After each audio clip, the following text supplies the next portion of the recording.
Hi, I'm Kevin with Concept One Shop Talk. Today we're in my dad's shop out here behind our shop.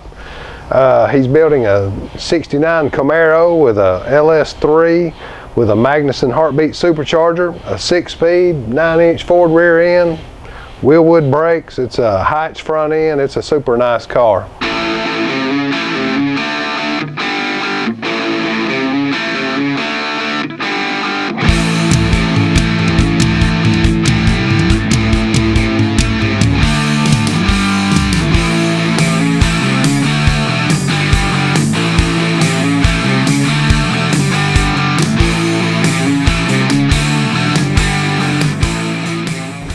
Okay, we get questions because on our website we have that we say a max boost of 10 psi, and I'm going to kind of explain the reason that we say that.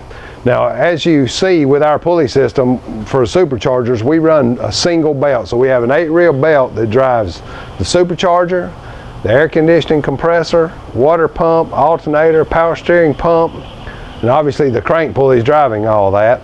And the reason we don't like to, we say we don't want to run over 10 pound of boost is because that puts a tremendous amount of load on all the accessories, the bearings, the shafts, things like that of the other accessories. But the advantage of running a single belt is, as you'll see, is clearance. If we had to run a separate belt to the supercharger with all the accessories, most likely we'd have to come out with another pulley. And that would extend the shaft length of the blower, and it would make clearance on a lot of vehicles an issue. Now, we have built these things for the street, and we kind of feel like if you're running it's a street car, you're running air conditioning, power steering, and all that stuff, with up to 10 pounds of boost, people are getting 800 and 900 horsepower. That's a lot. So biggest thing is, like I said, we want you to see the advantage of that is basically clearance issues.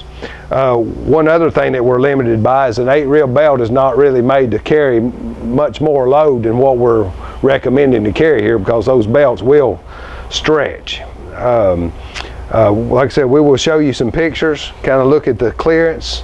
But that's kind of the biggest thing. If you're wanting to run like a race car and you're wanting tons of boost, we'd probably say you need to run a single belt to your supercharger. But as far as street driving and enjoying it, now we know if you've got a supercharger, you want to mash on it, and it'll carry the load. But like I said, we just don't want to go crazy with them. One thing that we got some help from Magnuson, just a general calculation, is an LS3 with a supercharger and it turning 14 pounds of boost. It takes, I think, roughly 78 horsepower just to turn the supercharger.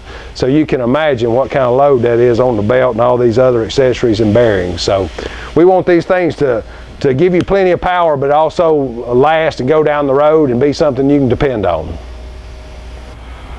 Thank you for watching Concept One Shop Talk, and thank you for your business. And if we can help you, let us know.